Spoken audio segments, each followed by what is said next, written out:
can be a part of the conversation, get in the room, make the introduction, because so often that is the thing that you need. And it's the piece that we are afraid of, that I have to ask for what it is that I want.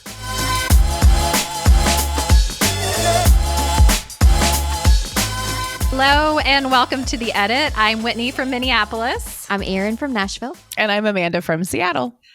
And we are so excited to be here today with Laura Sinclair, who I actually connected with over on Threads. And if you're not on Threads, you need to jump on. It's casual and fun, and I've loved it, and I've only been on there a few weeks. And here we have Laura sitting here with us. We're so happy to have you.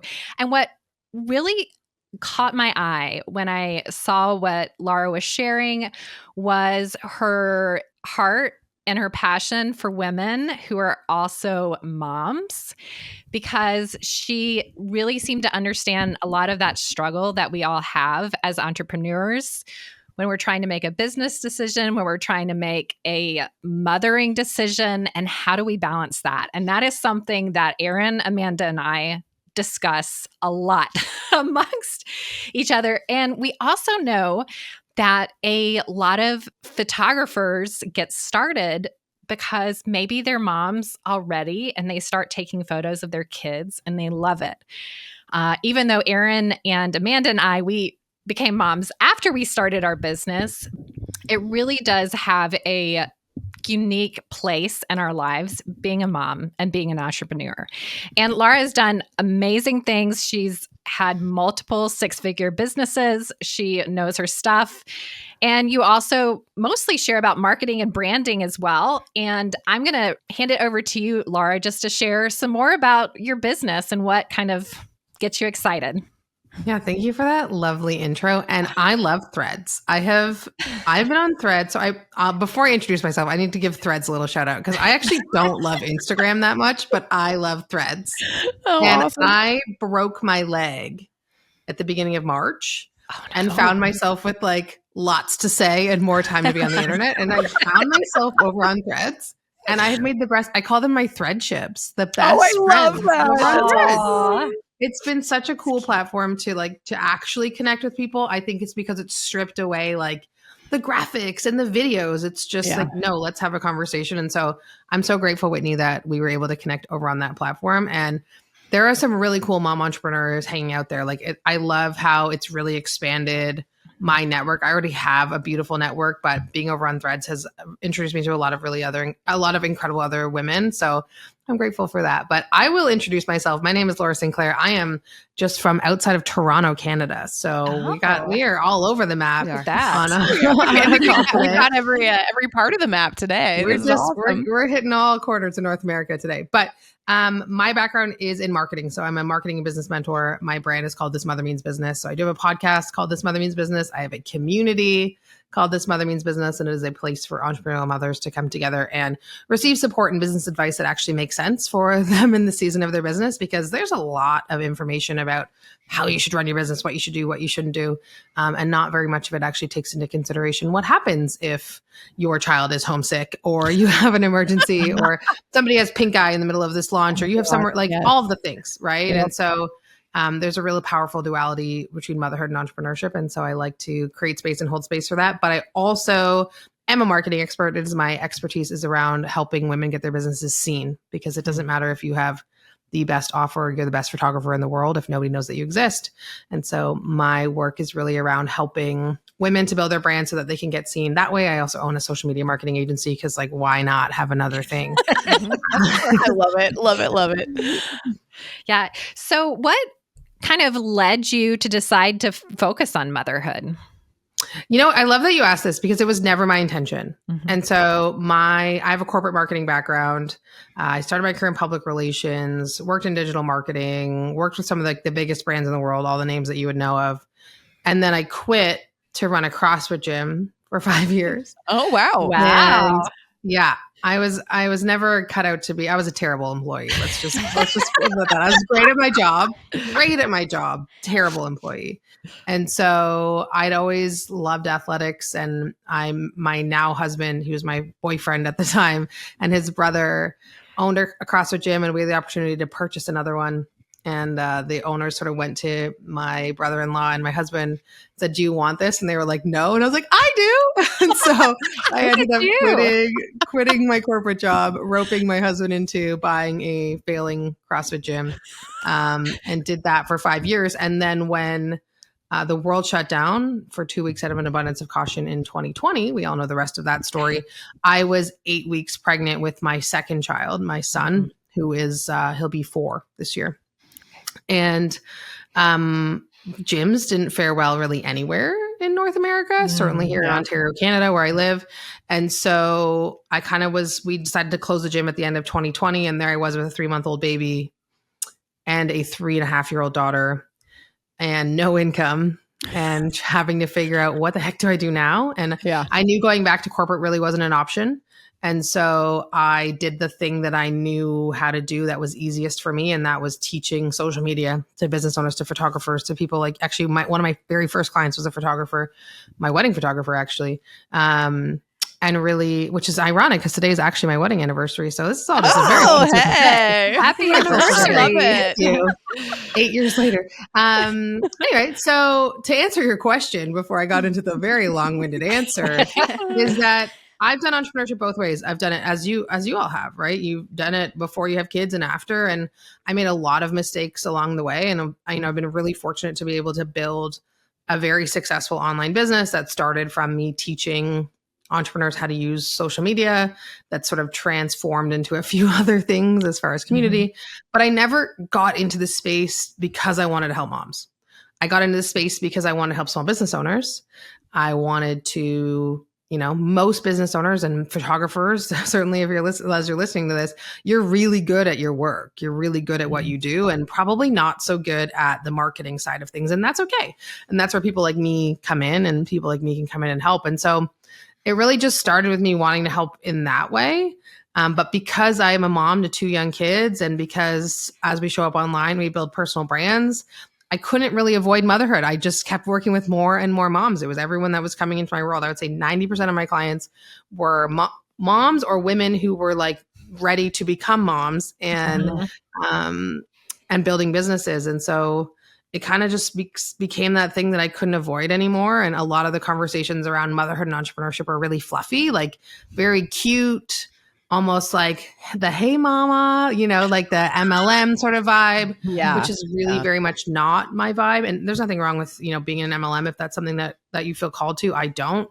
So when I think about like motherhood and the conversations around motherhood and entrepreneurship, I was having these conversations behind closed doors as I was like meeting people in masterminds and connecting with other women who were wildly ambitious, who have really big goals and also have children.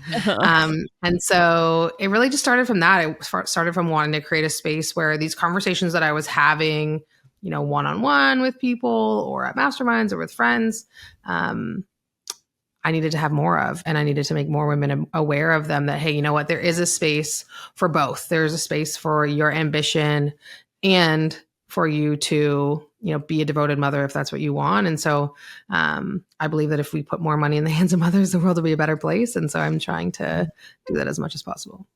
I love that. That's so awesome. Yes. And, what you were talking about how a lot of times moms are kind of, it's like, look at your cute little hobby. And we share about that in women in general, not just mom, any woman. We have heard that in the photography industry. Yeah. And there's definitely a stigma with, look, there's a new mom with her camera. She's going to want to be a professional someday. And it's looked down on. Yeah.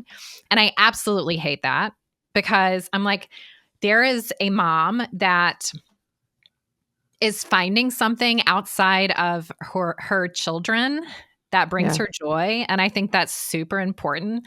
That was something that I struggled with when I first had my son.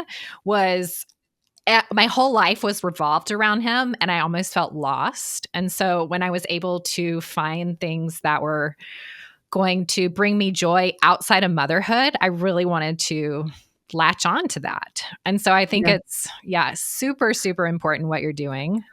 And what I'm wondering is, let's say, you are that mom that's like, okay, I'm a mom. I want to start my own business, but I've got these kids to take care of. What would you like? What kind of advice would you give for them starting out? Things to look out for, to make sure that they kind of are able to follow through with what they want to do and not become overwhelmed and just quit.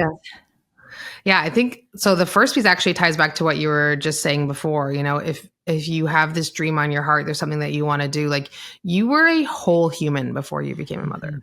You had, probably wild ambitions, maybe a little bit of like delusional ambition. Especially if you're choosing entrepreneurship, right? Like, you had hobbies, you had things that you were into, and then these humans came in, these little tiny humans, amazing, awesome, time-sucking humans came into your life, right? And then for so many of us, and myself included, I lost myself in motherhood. Yep. And eventually it really broke me down, and I put myself back together and ended up finding myself again. But I found myself through doing other things for me. And so I think you mentioned like challenges. What are the things that you come up against? I actually think the first one is that mental block, right? It's that block around, is it okay? Am I still a good mom if I want to do this? Like, what does this mean about me? And so I think that's a really big piece. And I see it this even comes up with, the women that I'm working with in my masterminds or one-on-one that are, making multi 6-figure, 7-figure businesses, and they're doing really, really well, but they're still struggling with this, like, but I feel so guilty, or I feel so badly. And so for me, it really does start with like that reminder that it's okay to have other things. Like, you were an entire human before you became a mom. And if being a mom is 100% of the human that you want to be, then that's great. It's not for me. When I think about my life, I like to think about like a pie, and being a mom is a slice of that pie. And there are other slices that need to be fulfilled. So there's that first piece. And then the second piece really just comes down to like, well, what are you good at?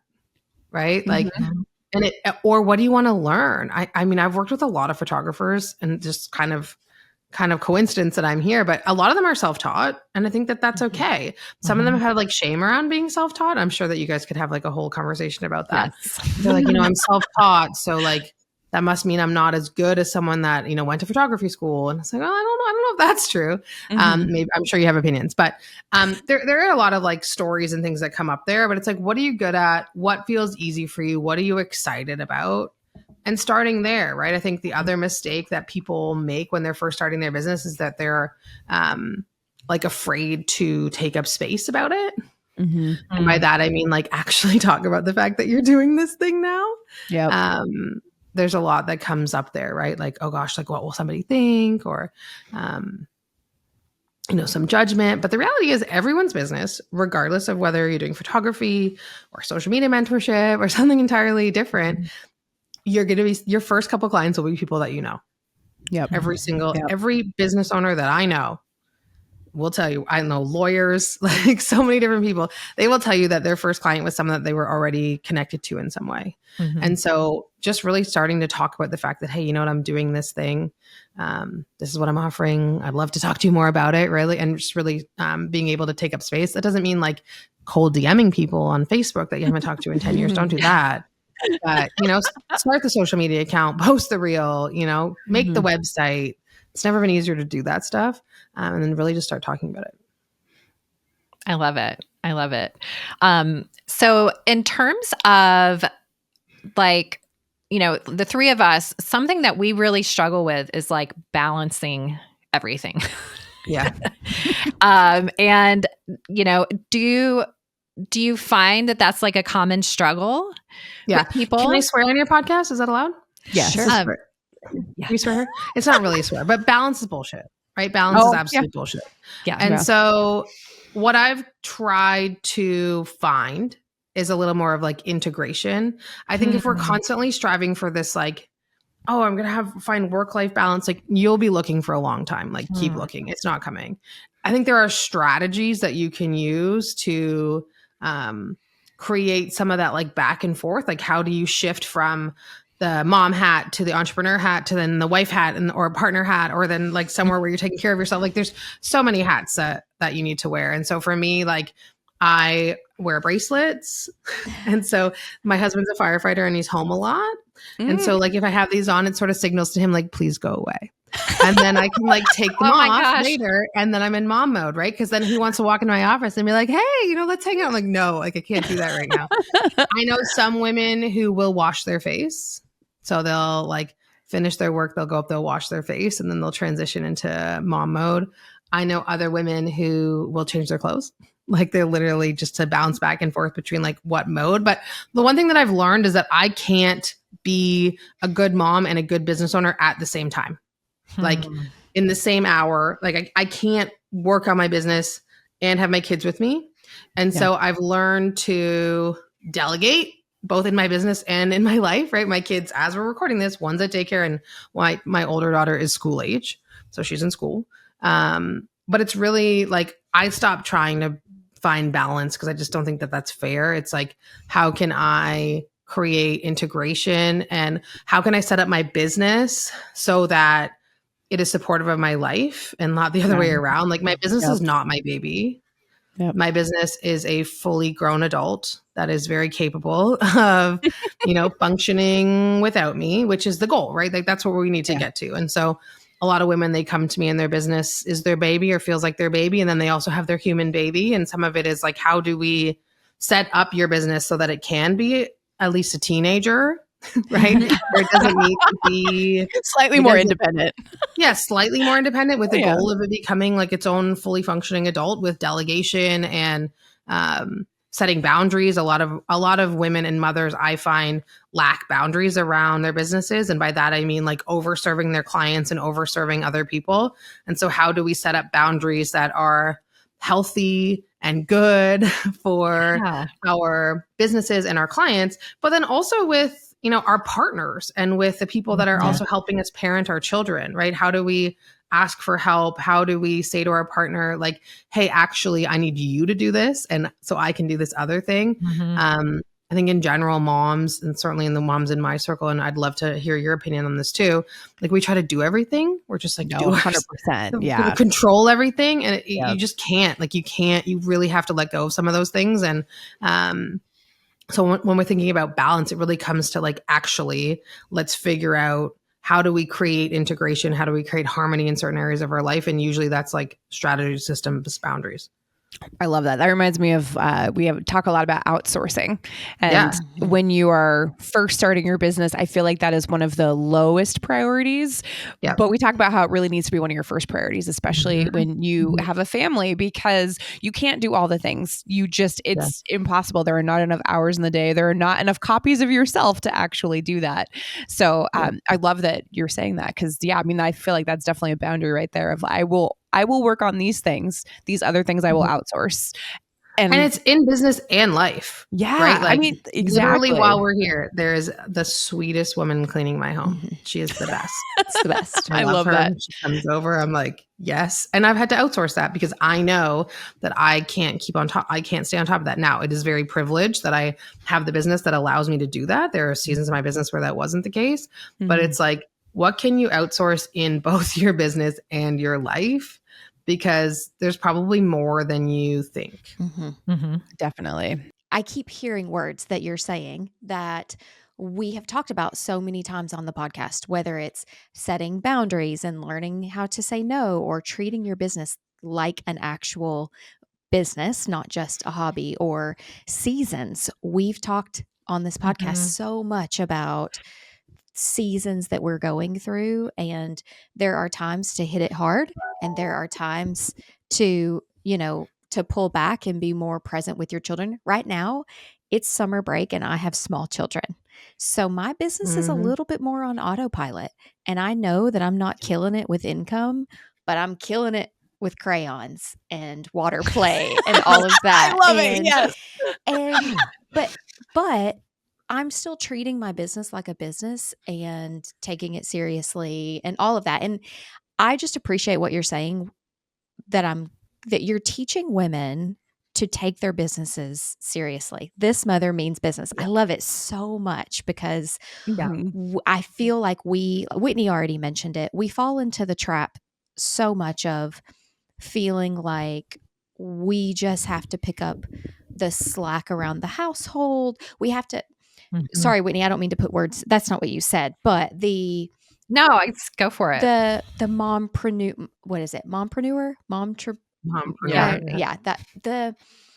I feel like there are so many times where our businesses aren't taken seriously because we're also moms. Even though my business was running for a decade before my children were, were adopted. And so I just love that you're teaching women to value their business and manage life with their business, not just to kind of have it going on the side. I love it so much. Thank you. It's awesome. And this is such a good reminder for me as well, because my son's 12. School will be out in a week. And so the whole summer, him and my spouse is a teacher. So my son and my spouse will be at home all summer, and we have a tiny house. And so I'm thinking, I have got to get a very cool bracelet now. So they know. I love it. Yeah. Because both of them. Go away bracelet. I love you, but go away. Yeah. Not now. Yes. Fabulous. Or maybe like a sock on the door, and my middle schooler would like, oh my God, he would love it.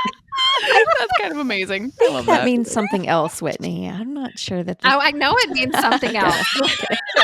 And Monroe probably does too. That's hilarious. That's hilarious. So, that's funny. Now, I love all this conversation about moms, but you talked about earlier, your expertise is in marketing. And that is so hard, for photographers, because we have to, and I'm sure so many other businesses, we have to learn to be photographers, but also, social media managers and marketing. And then how do we find these people? So I would just love, if someone is starting out their business, what would be like the first things that you'd say, hey, do this to get your marketing started? Yeah. So, I mean, for photographers, this is not going to be this. Everyone's a photographer listening to this. So I'm going to give you this advice. But if anyone's listening to this and you're not a photographer, this may not be the advice for you, because everyone's a little different. You do need a website. You do need a place as a photographer where that exists as your portfolio, right? People need to be able to check out what it is that you're doing. And if you're just starting and you're like, I haven't taken anyone's pictures yet, go find people to take pictures of. Take pictures of your family. Go offer to do free photo shoots for whomever, right? Like, just work for free for a while, which I realize is not the most exciting, but you need content, right? You need to show what it is that you're doing. We agree. And so a website is an absolute must. You also need to be on social media. I'm sorry, but you do. In terms of just the way that, who's buying photography, I'm going to assume that I'm going to bucket myself into like family photography, wedding photography, brand photography. Is that safe? Yeah. Okay. Yes. Yeah. So it's generally women that are making those purchase decisions. Those women are doing research on social media. It just is what it is. So you do need to develop some sort of social media presence. Instagram was a heck of a lot more fun for photographers when they were prioritizing static imagery versus video, but there's still lots that you can do with like slideshows and getting cute with reels and vertical video. But really just starting to build your personal brand, right? And the other piece is an email list. So your website, your email list, your social media, those are the three things that you need as far as like a tactical thing that you'd want to have set up. You want to start building that email list, whether that's through a lead magnet or through, waitlisting or whatever tactic you want to use to build your email list. You want to make sure that you're starting to do that. But the other piece is like really starting to take up space. So we talked about this earlier, sharing your photos, connecting with other people in your community is huge. Yeah. If you're a photographer, you're starting out, chances are that nobody's flying you anywhere yet. Maybe that's the goal. You want to be taken to Italy and go shoot the wedding in Italy. Maybe that's the goal. But today you're serving your local community. So how can you get out and be present in your local community and make connections, whether that's with your local chamber of commerce, if you're doing brand photography, is it, are there event planners? Are there venues in your area? If you're doing weddings, are there other people? Like, who are the gatekeepers of the people that you want to photograph in your community? And you need to go and you need to connect with those people, build relationships with those people, create social media content together with those people, and really starting to integrate yourself. Where we as female business owners get caught is we get caught in not asking for the thing that we actually need. And usually when we're starting your business, it's not often what as much as it is who. Who do you need to meet so that you can be a part of the conversation, get in the room, make the introduction? Because so often that is the thing that you need. And it's the piece that we are afraid of. And I say I'm going to include myself in this because it took me longer than I'd like to admit to learn that I have to ask for what it is that I want, whether that's being on the podcast or doing a collaboration or whatever, right? And so that is part of it. And so if you can get those 4 things together, right? Your website, your social media, start building an email list, and then being an active networker in your community, you're going to be just fine. Mm-hmm. I love it.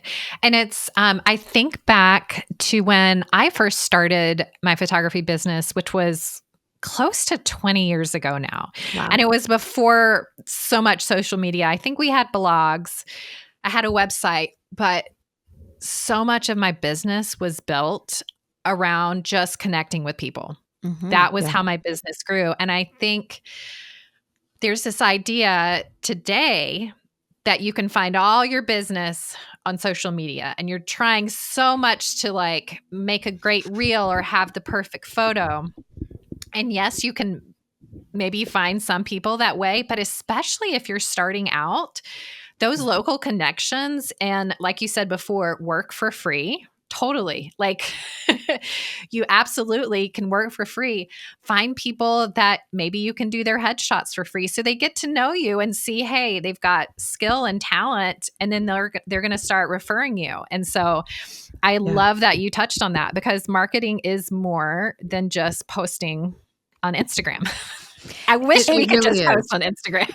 And I don't know that we've ever mentioned this, but doing photos for free is not only building your portfolio, but it's really great practice for running a business as well before you take money from clients. And so you're working out the kinks with these free sessions before you actually are exchanging money with people. I think that's a part of portfolio building that gets overlooked, is experience and all the things that go with taking and delivering photos. So I think that's a huge step out of those 4. Absolutely. Yeah, I love that. Yep. It's awesome.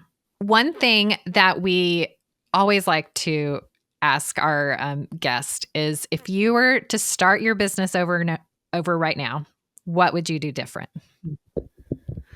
Oh, I would do most of the things I just told you. So if I'm honest, I think like the biggest thing for me is, for a long time, I thought entrepreneurship had to be lonely. And it was like, entrepreneurship, it's so lonely. And then I had a friend who said to me, no, entrepreneurship is only as lonely as you make it. And for like me, so I borrowed it. I've stolen it, but I try to credit her as much as possible. And for me, I would say like, I would just get into rooms faster. Now, I'm talking about this, my online version of my business, you know, what I'm doing now. There's a lot of things I would have done differently when I owned the gym as well. But it's really just like starting to do the networking thing. I'm an introvert. A lot of people are surprised, but like, I'm an introvert. I will happily just cave in my home and see no one. And so starting to like be willing to go out to events, to ask for the things that I want, you know, if there's an event, like buying a ticket and just going by myself, right? Things like that.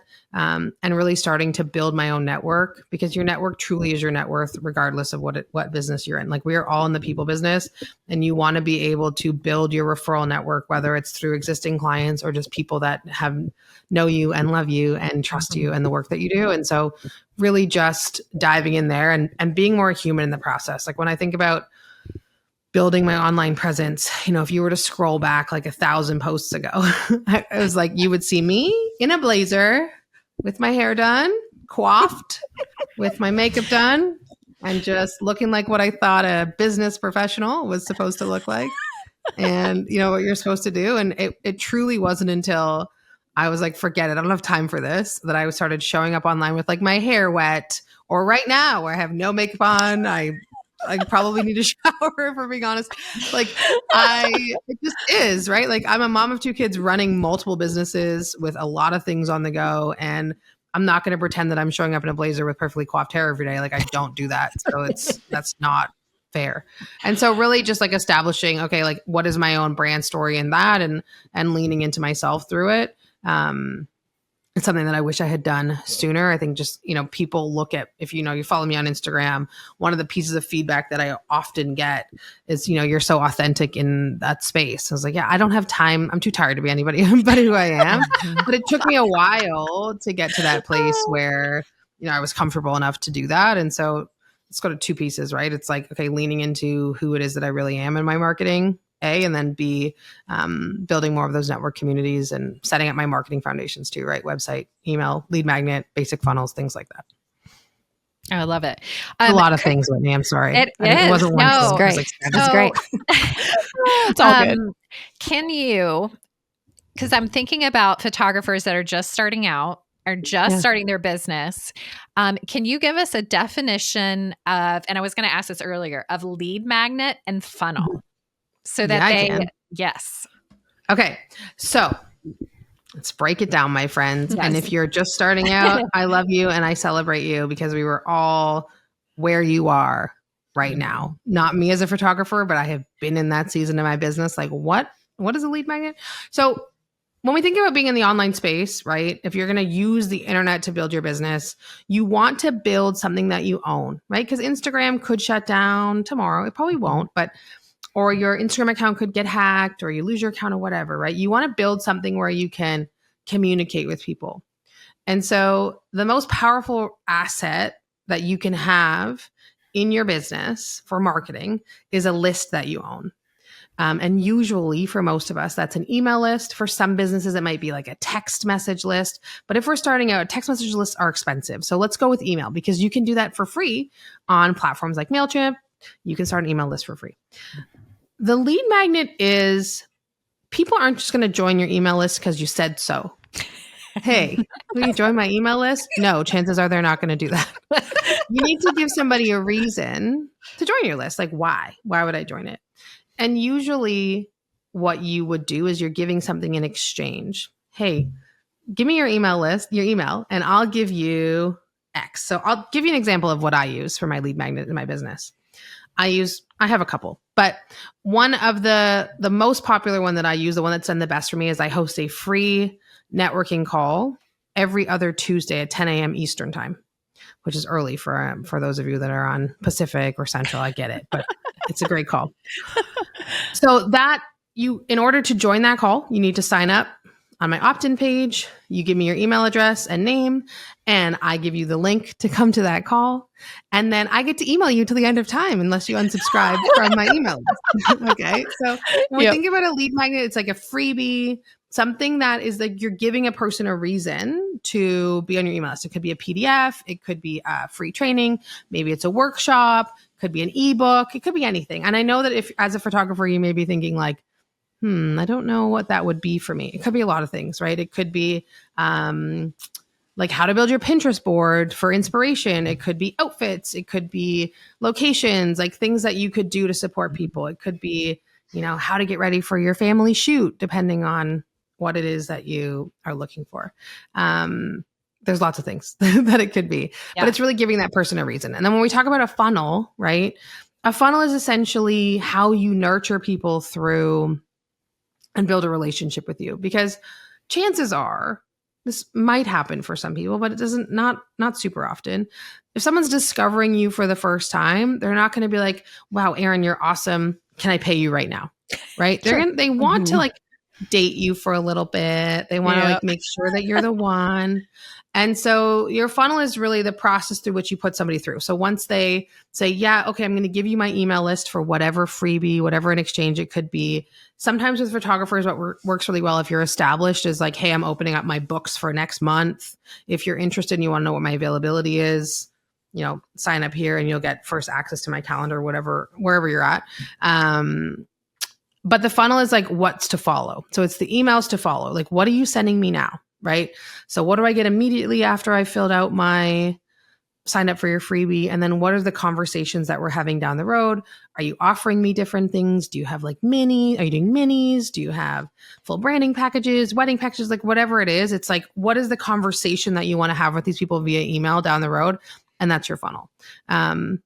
And I think that would keep it, that's as simple as I want to keep it. I love it. That's a really, really good explanation. It is really, really good because I do, it took me a while where I would hear people saying, funnel and lead magnet. And I was like, what? And nobody ever actually told me. So I'd have to Google it. And so this right here, that's so valuable. So I really, it was the best explanation I've heard. And I have an idea. Listener, you're in for a treat today. I already have something created that I think I could share as a lead magnet for photographers that are listening. So Whitney, we can put it in the email to accompany this, and then we can also link it on Instagram. But it would be tips for better iPhone photos. So you could give that to your clients. Oh, I love that. Yeah. And you can get, so as a photographer, you can try to start building your client email list by giving them tips for better photos with their phone. So I will make that nice and generic and take my branding off of it and share it. And we can let our listeners download that. And then they can't have any excuses for not having a lead magnet. I love it. I love it. And I'm thinking too that would be really great for connecting with people like planners and event owners, because they would want to learn how to use their iPhone better to take their own photos. So I love it. Look at that. Brainstorming. Awesome. So I have so many more questions for you, like on marketing and stuff, but we are getting short on time. So I want to let our listeners know how they can find you. I would love just a quick summary of what This Mother Means Business, what that community is like, how people can connect with you. So thank you so much. So I hang out on Instagram and Threads at It's Laura Sinclair.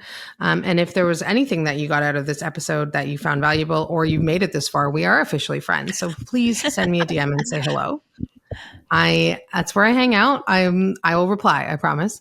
And then so you can find me on my website. It's laura-sinclair.com, but I also have This Mother Means Business. So This Mother Means Business is my podcast and my community. So we drop new episodes every Thursday. I was like, what day again? Thursdays. It's amazing I'm still here. And then we started the community last month, actually in May. And it was really from this place of, we were doing these community connection calls, having these really powerful conversations on the podcast. I was like, I have so many really incredible, really cool women in my world, and wanting to make it like, let's make this thing official. And so the community is a place where we have a forum. We also have a mastermind call every single month. I bring in guests to educate on anything that would be supportive for moms building businesses. So this month, actually, we have a nutritionist coming in because, let's be honest, eating toast crust is not breakfast. We need to learn it. So we're having real conversations about nutrition as busy moms. Next month, I have someone coming in talking about digital ads. And so it's really designed to help equip you as you build your business with the information you need, as well as supportive of your life. So it's great. It's $67 a month to join that. You can learn more about it at thismothermeansbusiness.com. We also do, if you want to come and just get a sense of the vibe, you're always welcome to join one of our free networking calls. Those are Tuesdays at 10 a.m. Eastern time. So for those of you that are not on Eastern time, you want to get up early, do it. We have women that join us from California on the Pacific time all the time. So it's a really great call. It's just a place to come and get some free business help if that's something that you feel like you need. There's never any pressure. I'm the least pressured person. You come and you get what you need out of a conversation. But those are the best places to check me out. So thismothermeansbusiness.com. We're also This Mother Means Business on Instagram, or it's Laura Sinclair on Instagram and Threads, or laura-sinclair.com. I love it. I know that's a lot. We're going to have it all listed in our show notes. It is a lot. I know. I'm sorry. No, but I love it. I love hearing more detail about the community. And I was just thinking, I ate my breakfast. I was awake at 6:30. I ate my breakfast at 11. Because I just kind of forgot. For me, I can eat breakfast. It's lunch. Breakfast I can do. For whatever reason, I always end up skipping lunch. Like even today, I have not eaten lunch because I'm trying to jam it all in between, my hours. I got to go to school pickup. It's like, I don't have time to stop and make a sandwich? I do, but I don't. I was going to say, yep. I always raid my daughter's lunchbox when I go to pick her up because I inevitably have not eaten lunch either. And I know that she didn't eat everything I packed her. So I'm always like, let's look through here and see what I can snack on. We got to do better. We need to do better. And so, that's why we're having that nutrition conversation. We're talking about food. Fabulous. Yeah, that's awesome. And if you're listening, this is going to be our final episode of season 1 of The Edit. And we have done, I think this will be episode 23. We are taking a small break for the summer because we all have summer plans and kids, and we actually still have recorded episodes to release when we come back in the fall. So I'm thrilled to have a guest for our final episode. I know. Thanks for coming on. Yes. Thank you for having me. It's been an honor. Yeah, absolutely. So this was so great. It was great to meet you in person, and we will see you on Threads. If you find us on Threads, there's 3 of us, kind of our social media. You could be talking to Whitney, Erin, or Amanda. We try to sign it a little bit to let you know who put it. But So I have started in Threads signing it. I'm kind of over there a little now because I'm just having so much fun. And I know Erin and Amanda keep hearing me talk about Threads. So it's so fun. Yes. It's so fun, but I will be honest, I've started to figure it out a little bit over there as far as like how the algorithm works. But then you end up with like, and you never have this problem on Instagram, but then you end up with like 120 comments on a thread and you're like, at what point do I stop responding? You just like, oh my gosh. I think for me, it's around 50. Once it gets over 50 comments, I'll respond to the first 50 and then I can't. It's like done, tapped out. Yeah. We're not quite there yet, but it's a fun problem to have. There's goals. But it's okay. I am a digital strategist. If I didn't figure it out before most people, that's probably a problem. Right? Yeah. Awesome. So that'll be next one. How to optimize Threads. Who knows? It could be like terrible in a year or 6 months, but who knows? All right. Well, we will see you next time. Bye. Bye. Okay, Photo BFFs, if you have not subscribed, do that right now so you never miss a new episode. You can also find us at theeditweekly.com where we have free resources and downloads for you to help grow your photo business.